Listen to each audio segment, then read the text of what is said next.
Exporter एक container export करणं 4 प्रकारे प्रॉफिट विचारते. काय सांग?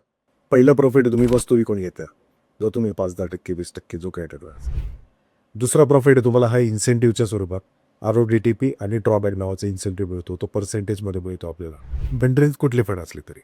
तिसरा प्रॉफिट येतो आपल्याला GST रिटर्न मिळतो.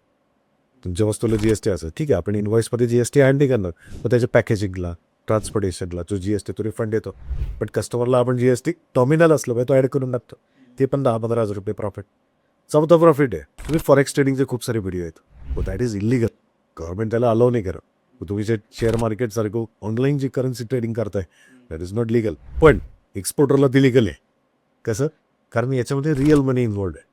तुम्ही वस्तू विकली, त्याच्या बदल्यात डॉलर्स आले, तर ते जे डॉलर्स आहेत तुम्ही अकाउंटमध्ये 45-60 दिवस ते होल्ड करू शकता.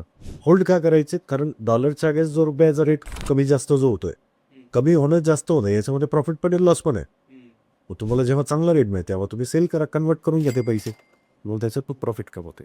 तुम्ही हे पहिले 3 जरी प्रॉफिट सोडले तरी जमता, याच्यातून पैसे मिळू शकतात. भाव पडला किंवा काही 10% माल खराब झाला म्हणून काही पैसे आले, पण इन्सेंटिव्हचा तो फिक्स होता मला, तो मला भर काढून दे. एक्सपोर्टर कधीच लॉसमध्ये नसतो. हे फक्त मार्केटला वेड्यात काढतं.